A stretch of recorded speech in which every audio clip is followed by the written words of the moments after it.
ఎవరి చేతిలో ఫోన్ ఉన్నామన్నా ఫోటోలు కూడా చేసేటప్పుడు ఆ ఫోన్లకు బాగానే ఉంటుంది. షాప్లో ఆడుకుంటాను. ప్రతి గుడిలో ఫోన్లు లాక్కోవడం కామన్ అయిపోయింది. మన భద్రాచలంలో కూడా ఫోటోలు తీస్తుంటే ఫోన్ లాక్కున్నారు. పంచవటి అనే ప్రాంతంలో లక్ష్మణుడు శూర్పణఖ ముక్కు కోసాడని చెప్పేసి అంటారు. అది ఈ ప్రాంతంగా గుర్తిస్తారు. రామాయణంలో కోట్లాది మందికి నచ్చిన విషయం ఏమిటంటే హనుమంతుల వారి పాత్ర. భక్తులు గమనించవలసిన విషయం, హనుమంతుల వారి పాత్ర ఇప్పటిదాకా అవసరం రాలా.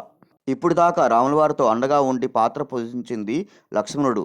ధర్మం ఏం చెప్తుందంటే కష్టం వచ్చిన వారికి కష్టం తీర్చడానికి సహాయం చేసి వెళ్ళిపోతుంది. రాముడి దగ్గర నుంచి సీతను ఎత్తుకెళ్ళిపోయిన తర్వాత రావణాసుని చంపేదాకా ఎంతమందిని అయితే కలుపుకుంటే వెళ్ళాడో వాళ్ళందరినీ చూసాం. That is power of the Ramayanam. అందులో ప్రత్యేకమైన పాత్ర హనుమంతుల వారిదని ప్రత్యేకంగా చెప్తారు. ప్రహ్లాదుడికి నారాయణ మీద ఎంత భక్తి ఉందో రాముల వారి మీద కూడా హనుమంతుల వారికి అంతే భక్తి ఉంది. నేను ఒకటే నమ్ముతాను, నారాయణుడు అంతరాత్మ స్మరించే వాళ్ళకి చిరకాలం చిరంజీవిగా గుర్తింపు పొందుతారు. ఓం భగవతే వాసుదేవాయ నమః. ఓం నమో నారాయణ. ఇందాక నుంచి కొంతమంది వ్యక్తులు నన్ను ఫాలో అవుతున్నారు. యూట్యూబ్ అని వారికి మీకు చూపిస్తాను చూడండి. వాళ్ళే వీరు. Please subscribe, like and share. ఇప్పుడు శూర్పణఖ గుట్ట దగ్గరికి వచ్చామండి. ఆ గుట్ట ఏంటంటే ప్రతి ఇంట్లో మగవారు ఉంటారు. మగవారి మీద శూర్పణఖ లాంటి కళ్ళు పడకూడదని చెప్పేసి వారి ఇంట్లో దోషాలు తొలగబడడానికి వెనక తిరిగి 3 సార్లు రాళ్ళు వేస్తే అలాంటి దోషాలు తొలగిపోతాయని చెప్పేసి ఇంకా రావని చెప్పేసి నమ్ముతారు. అలాగే చేస్తున్నారు అందరూ. ఒకసారి చూడండి. మనిషికి 3 రాళ్ళు ఇస్తారండి. 3 రాళ్ళకు గాను 5 రూపాయలు ఛార్జ్ చేస్తున్నారు.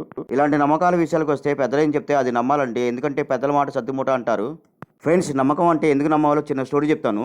న్యూటన్ యాపిల్ చెట్టు కింద కూర్చున్నప్పుడు పైనుంచి యాపిల్ పడినప్పుడు గ్రావిటీని కనుక్కున్నానని చెప్పేసి సైన్స్ చెప్తుంది. అన్నీ మేమని కనుక్కున్నానని సైన్స్ చెప్తుంది. ధర్మం ఏం చెప్తుందంటే గ్రావిటీని ఉందని కనుక్కున్నాడు. గ్రావిటీని సృష్టించలేదు. అంటే ముందే దైవం ఉంది. ఈ సృష్టిలో సైన్స్ కూడా తెలియని ఎన్నో కోట్ల విషయాలు ఉన్నాయి. అందుకని దైవాన్ని నమ్మాలి. మరిన్ని విషయాల వీడియోల కోసం please subscribe, like and share. ఇట్లు మీ తిరుమల.